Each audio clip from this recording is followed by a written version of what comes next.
we think there's a kind of gap at the moment in support for the driver in green driving. So really the core of the gap is, first of all, you should tell the driver how to behave, and at this moment the drivers don't know how to behave. But we also need to tell them what they have to do in order to be more green. There has to be some content to the message. So that's I think the core area of the project to work. So we should give them very high quality advice. It shouldn't just tell them drive more gently, because that's not always the best strategy. And we should tell them as efficiently as possible how they should behave in view of the current circumstances in which they're driving. So that takes into account, for example, upcoming hills, the fact they might have to decelerate towards a traffic light, the fact that they're on a pedestrian street, the traffic around them, and whatever. If I'm in busy traffic, I don't want to be told, speed up to save energy, because I can't. Well, most of the products that are currently on the market don't really give you support in eco-driving. They tell you how green you are, so they give you a kind of score of some kind, whether that's in terms of your actual fuel consumption or in view of leaves growing on a tree or whatever.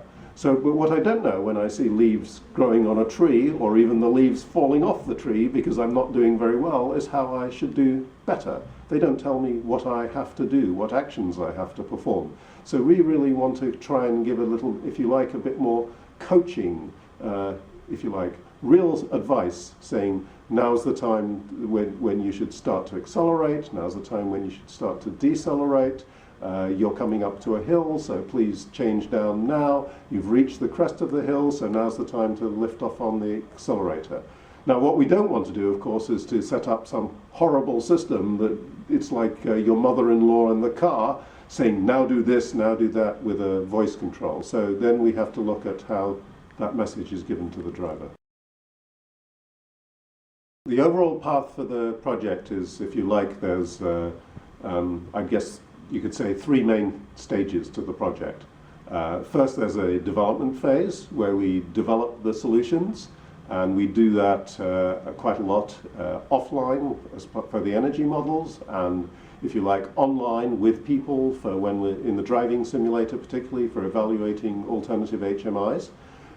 Then we move into a test phase where we take those solutions and we put them into real vehicles and observe how people drive in their daily driving with those vehicles, with those systems, and that's across a wide variety of vehicles, all the way from large trucks, double-decker buses, down to normal cars and a variety of cars, diesel, petrol, electric, and so on. And then we do an evaluation and look at the overall benefits of the system and scale them up and say, well, if the world or Europe adopted our solutions, then we could save so much energy overall, and so on.